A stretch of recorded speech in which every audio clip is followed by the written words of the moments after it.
Hello, and welcome to this, our Manna update for June 9th, 2022. Now, when we do a Manna Machine update, this is when we take, say, current events or groundbreaking discoveries in archaeology or important update to existing archaeological discoveries, and we share them with you. So we do this in usually a sort of a kind of a back and forth format with myself and my producer here. And this time we've got her mic'd up, so hopefully her voice will come through very, very nicely.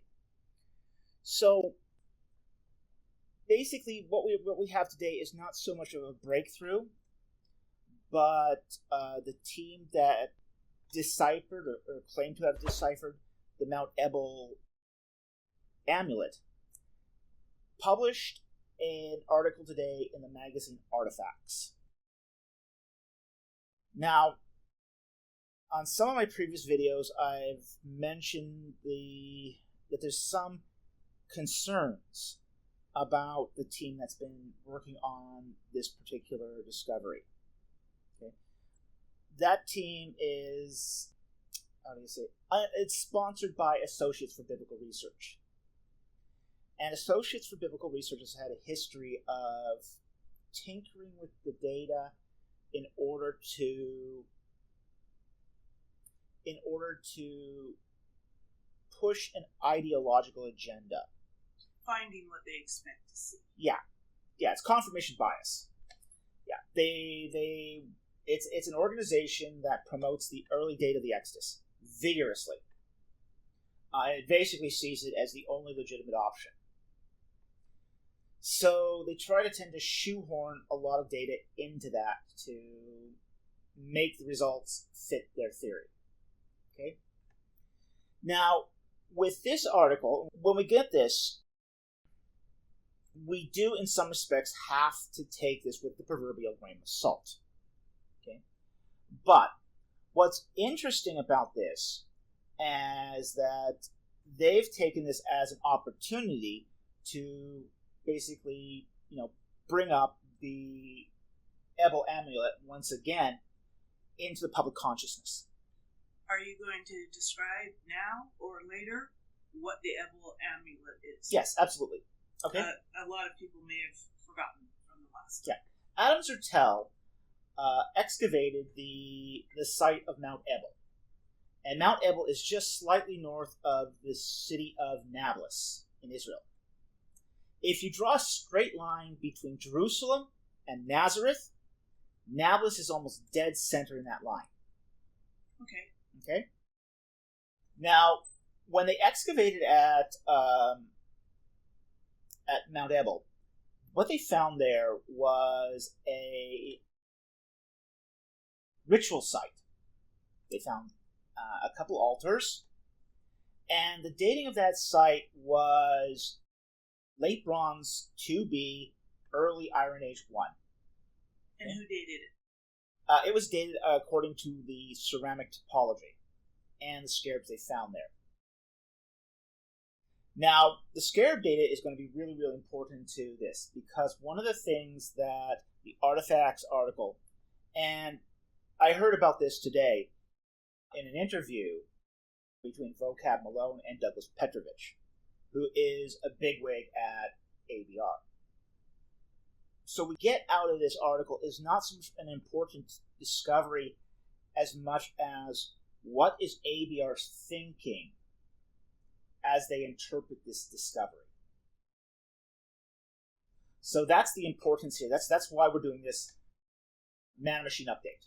Mm-hmm. Is because we got some more insight today as to what ABR was thinking as it published these results. Okay? Now, their first sort of line of thinking here, and I think is very interesting, is they've separated the two, quote, altars by time. They've basically tried to take the circular altar and say, this is an older altar that dates to late bronze 2A to late bronze 2B. It's actually about 1400 BC, when all the ceramics in the site are more along the lines of 1150 BC. So the ceramics are not supporting the altar date. No, the ceramics are not supporting the altar date. What they're doing is, though, taking one of the scarabs.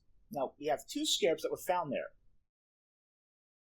One that dates to one that has the name of Ramses II on it, and one that has the name of Tutmosis III.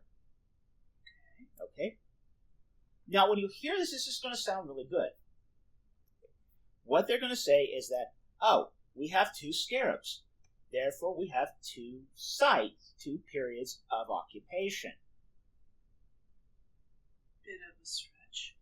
Well, it might not be under normal circumstances. So what they're going to do is they're going to say that the circular altar, the smaller altar, that's the original altar. And that one belongs to the Tutmosis III scarab. Was one scarab found on one altar and one scarab No. They were both found in the same place. Okay, but that's the claim they're going to make. Is that you have to date that smaller one according to the Tutmosis III scarab, and of course, in their point of view, Tutmosis III is father of Amenhotep II, which they claim is the pharaoh of the Exodus. So, can you see the logic there? They're excited that they think they found evidence for their point of view. Yeah, they're excited that they think they found evidence for their point of view. Now, nobody except ABR has dated that Tutmosis III's scarab to Tutmosis III.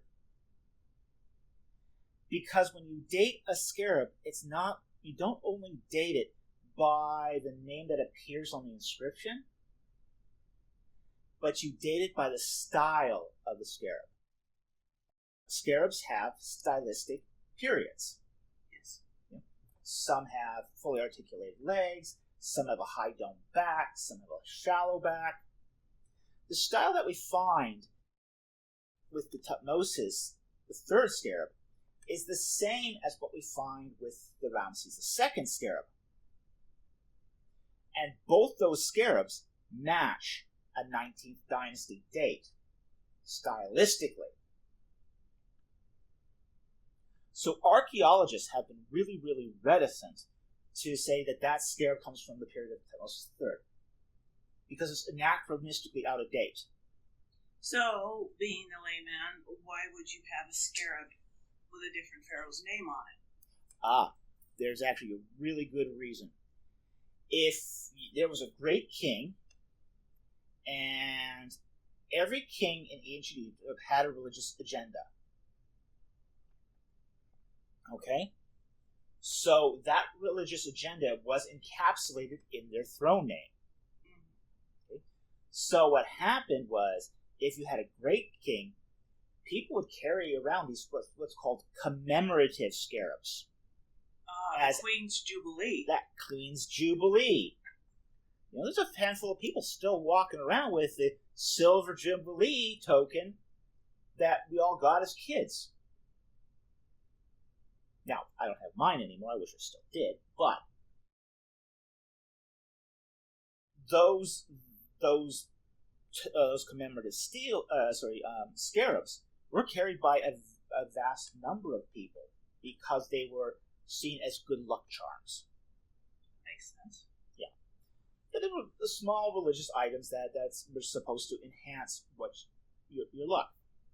So people didn't just carry, say, the current king's scarab. They also carry, on occasion, past king's scarabs too. This is why we find occasionally out-of-place scarabs for, like, Amenhotep III, because he was also seen as a great king. So we find a vast number of commemorative scarabs for Amenhotep III. So the problem here, I think, with ABR's presentation is it's cherry-picking the data. It's giving you a piece of the data, but not all of the data. Okay? Now, that was one part of their thinking there, is they've now taken one site with one occupation and artificially divided it into two occupations. One they could not contest, which is the Late Bronze to be Early Iron Age, the one that dates to roughly 1200 BC. Yes, if I remember correctly, other people dated it to that date. Yes, other people dated it to that date. And that just happens to be, say, the conquest period for the late Exodus date. Oh, it just happens to be. Just happens to be, yeah. That's inconvenient. Amazing coincidence. It's an amazing coincidence. Very inconvenient if you don't want to believe that. Yeah, it's very inconvenient if you don't want to believe that. So, they've omitted certain facts to create this second, earlier occupation. Because it could not be what it is face value. Yeah. Now, the other line of thinking that came out today in this article, and as a result of the interview with Petrovich, was the process of thinking as far as the translation goes. Now, again, they have not released the raw data. Nobody's got the raw data yet, except ABR's team. And this is the one that's folded over. Yeah, this is the amulet. It's a 2 centimeter by 2 centimeter lead amulet. So you have to actually do all the technical X-rays. It's not something you just... It's an X-ray tomography scan that can penetrate the lead and read it, supposedly. But no one has gotten access to those scans. And the only pictures I have received, and I have received some pictures, some insider pictures of this, only 2 letters are decipherable. The rest isn't. So, maybe there's better, say maybe RTI images. We don't know what the actual data is that's available. But per your last discussion on this, it may actually be worse because it's folded over and then pressed. Yeah. Those letters would have been squished. Yeah. In the folding process. We don't know yet if what they're reading is actual incisions, incised letters, or if what they are reading is just bumps. And if it's just bumps, then this gets a lot trickier real fast. Because one of the things about early alphabetic inscriptions is that very, very often a translation or even how they read the epigraphy doesn't stand the first round of scholarly work. It gets reinterpreted. It's argued for a better translation or a better set of epigraphy, and those things change really easy. Okay, so there's that matter. Now, there's also another issue here with their train of thought, which I think is also very concerning, which is that a lot of the work seems to rely on Petrovich's past work. Most notably, this very dubious book. So promoting not only... Yeah. There's a doubling down... a date, but his particular interpretation of epigraphy. Yeah. And not only that, but there's a whole set of ideas they've sort of wholesale dumped into this particular reading. Okay? They are seemingly working on the premise that just because it's an early alphabetic inscription, it necessarily has to be Hebrew. Now, this does come out of Petrovich. You know, Petrovich basically says that all the early alphabetic inscriptions in the Sinai are Hebrew. We've had discussions at home. Why don't you let your audience know what other possible alternatives could be? Now, one of the possible alternatives is it could be Amorite. It could be an unknown Semitic dialect. I mean, everyone agrees it's Semitic. Yeah. Nobody knows exactly which Semitic dialect it is. Proving that those inscriptions as actual Hebrew has not been done.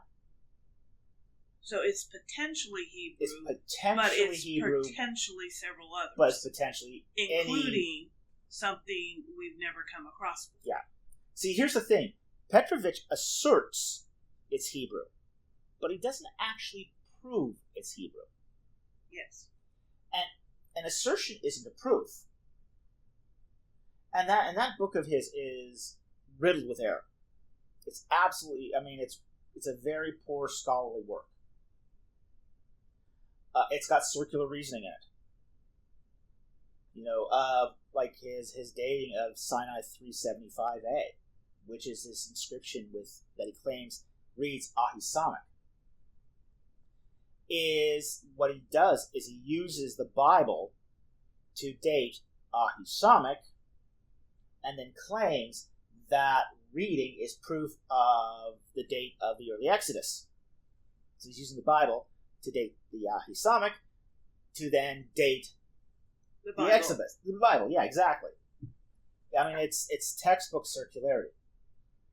And I'm not the only one who's noted this. Homestead has noted this also. So it's well known. The defects in this book are very well known. And because of that, it's probably one of the more discredited books in the field. So, with that said, there are assumptions that the translators made when translating the inscription that come directly from Petrovich's assertions. So what you're saying is somebody who came to it not expecting, not having an agenda to prove, might have found something completely different. Yeah. Like, for example, one of the things is that Petrovich claims is that these early alphabetic inscriptions didn't have gemination. Okay? Now, gemination is when you get the same consonant repeated twice in a row. From the word Gemini meaning twins. Yes. Okay? Like, I'll use Petrovich's example. Arrange. A-R-R-A-N-G-E. The double R there is gemination. You could probably take out one of the R's and still figure out what that says.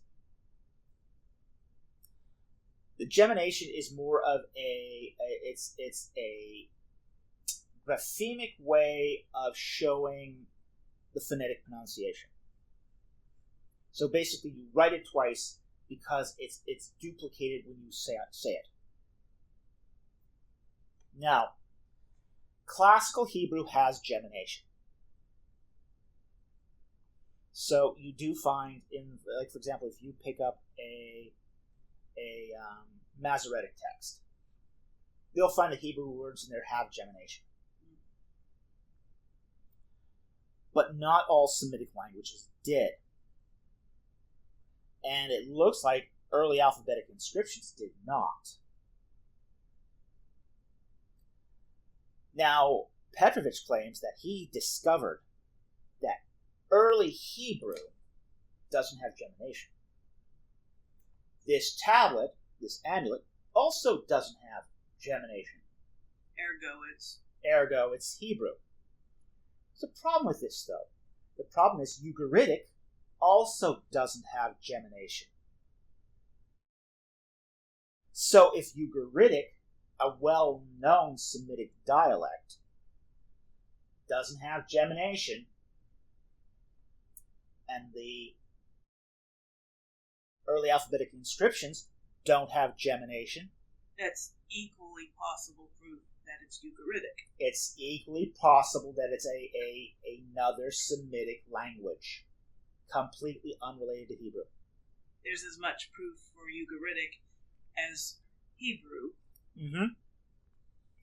which is that neither one is provable, and it could be a complete unknown of a tribe we've lost. In fact, say the early alphabetic inscriptions are more likely to be, say, archaic, common Semitic than they are to be Hebrew.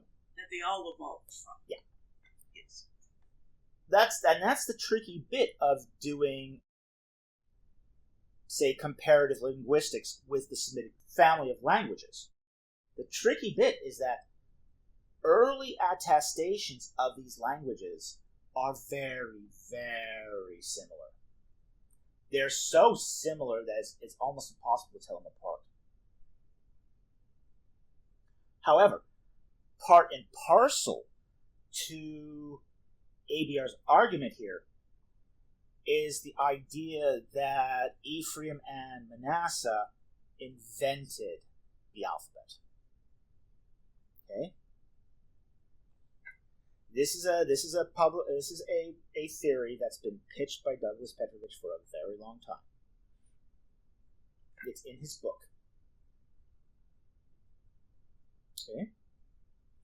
Now, since he dates Joseph to the Middle Kingdom, the earliest, and he claims that the earliest alphabetic inscription, what he calls the proto-alphabetic inscription, he dates to about 1800 BC.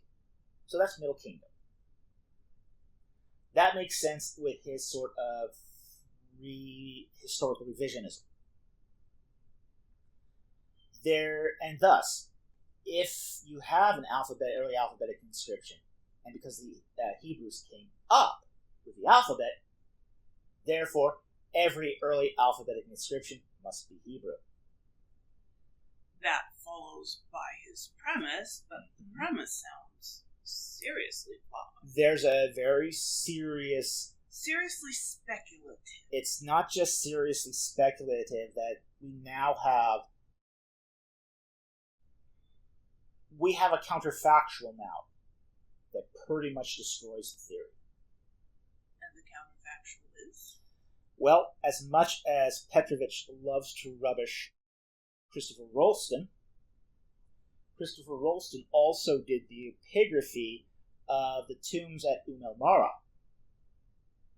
That sounds fun. And an early alphabetic inscription, was found at El Mara that dates to the early Bronze Age. How inconvenient. Circa 2350 BC. It was in context. It was in situ. So this is not something found on the antiquities market. This was found in a tomb, in an excavation of a series of tombs. How very inconvenient. Very inconvenient. Fully formed early alphabetic inscriptions prior to the Middle Bronze Age.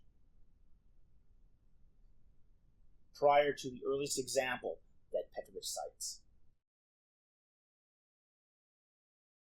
Joseph's sons, Ephraim and Manasseh, could not have invented the early alphabet because it had already been invented.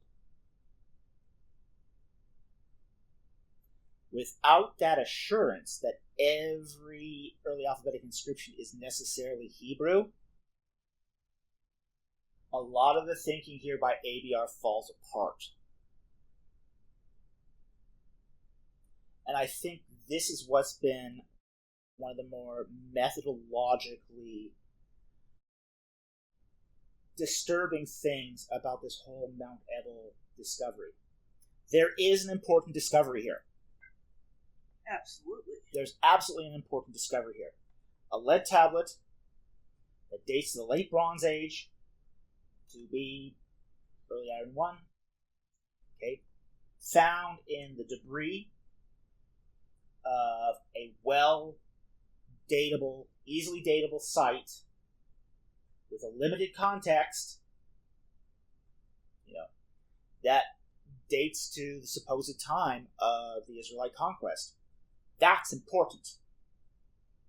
That's really important. And it's really suggestive. So why haven't they waited? Well, they don't need to wait. They have pictures. Why haven't they published? Well, they say they're publishing at the end of summer. That's what they're saying. They've added that. So they're claiming that they're going to be publishing at the end of summer. Now, I am kind of concerned. I mean, they've published this in Artifax. They do have an, quote, academic journal. And I put square quotes around that. Because it's something that they control, they got a chokehold on this one. Which is the Near Eastern Archaeological Society, the NEAS, their journal. So I am wondering if they're not going to end up publishing it there. Now, they might find somebody who's willing to publish it. I don't know. I mean, but Galil has a lot of connections. Yes. And he used to have a good reputation. So is he going to be permitted to post his own findings in an actual academic journal? No. Or does ABR control the data? ABR controls the data. And frankly, they control the publishing effort. We have to understand that in this sort of unholy union here, it's not just ABR that's involved. You've got Peter van der Veen. He's a notorious early dater. Always has been. He's one of the guys responsible for that Berlin pedestal, quote, translation, which is just terrible. It's highly flawed. So he's got a certain agenda here. He too's got an ideological axe to grind. And because van der Veen and Galil work together on this, one cannot publish without the other. Because you have to keep a consistent story. You have to keep a consistent story. It's also the other person. It's considered to be sort of academically dishonest to publish without your partner's consent if you two worked on it together. That's valid. Yes, it is, normally. But Galil here made a deal with the devil. He made a deal with the devil so that he doesn't have control of his own data. And I think that's it's limited Galil in what he can do now.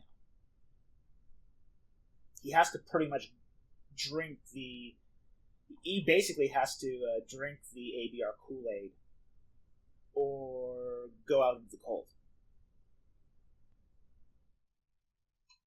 I would have never made that deal. I would have never made that deal in the first place. But they are saying they are going to publish the raw images. They claim they're going to publish the raw images when the peer-reviewed article is published.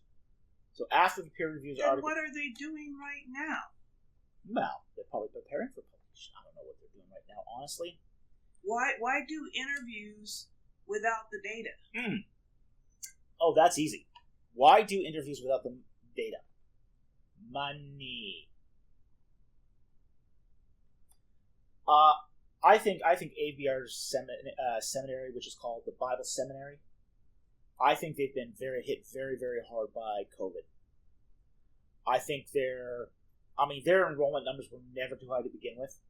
Yeah, a lot of even large colleges have had problems with this.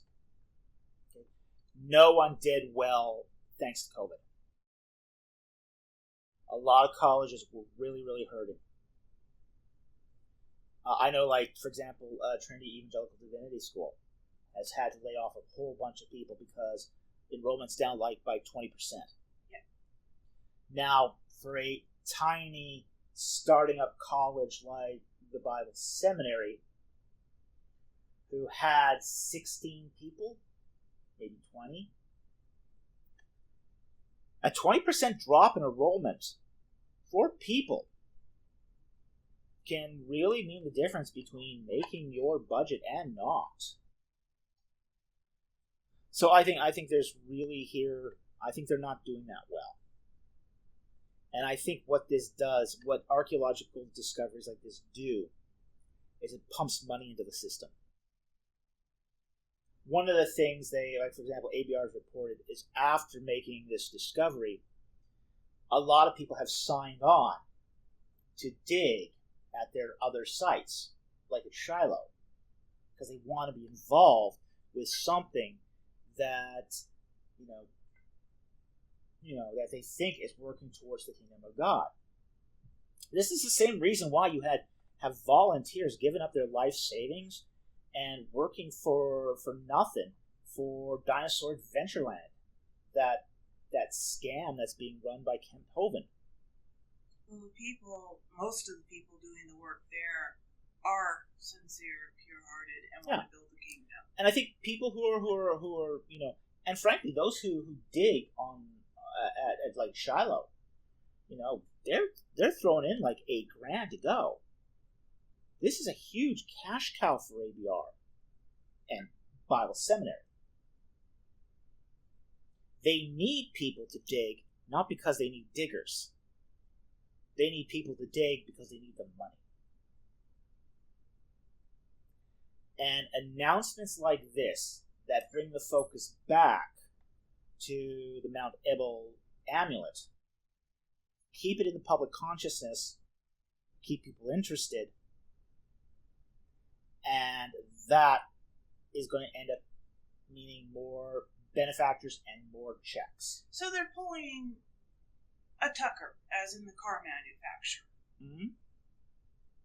They're advertising their product before they're showing their product. No, in a sense. The product is the experience to dig. They're not guaranteeing you that people will find stuff. What they're saying is, come, help us out. You get to work on a dig site that's being run by real people of faith.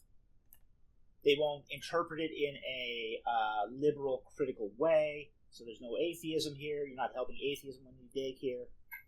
You're helping the body of believers find evidence that props up the Bible. The problem then is, at some point, ABR's got to deliver on that. And that's where things get dicey.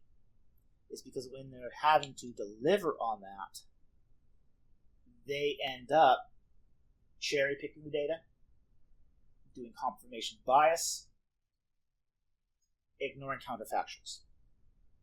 And we've seen, in our personal experience, people who do not believe in the historical Bible can take those assertions that are made and pick them apart. Yeah. And justify their disbelief in the Bible and bring down a lot of faithful believers as well. Yes. Yes. And hence, that's why I'm doing these Manna Machine reviews. This is why I also sometimes am a little harder on Christians than I am on the atheists. I mean, I'm not exactly easy on the atheists. But we have to be conscious that sometimes disrepute that gets poured upon the Bible is the result of Christians doing shady things, like twisting the data, like making up stories. That little bit of rat poison in your cup of coffee. That little bit of rat poison in your cup of coffee, exactly. Say, here, nice. It's a cup. It's a full cup of good coffee with just a sprinkle of rat poison. Hey, it's 99.9% good coffee. Yes, and if it was actually rat poison, you would not be drinking. Exactly, yeah. So I as I said, they didn't add a lot of new stuff, but they did show us today what the thinking was behind their translation. So I think that's really important because that helps us to evaluate what they're doing, how they're doing it, even to some extent why they're doing it.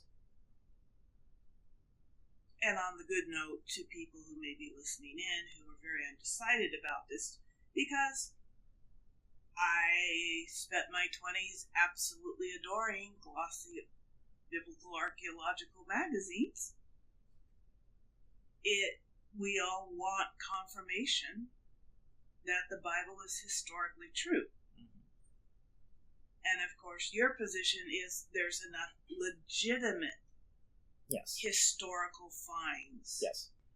The positive bit here is that there is a legitimate tablet. Okay? The tablet itself, the little amulet, is real.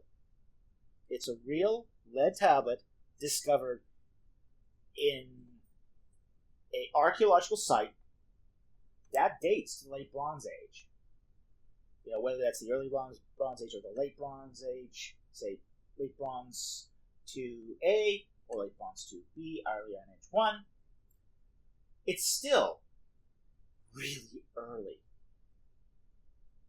And skeptics are not happy with this.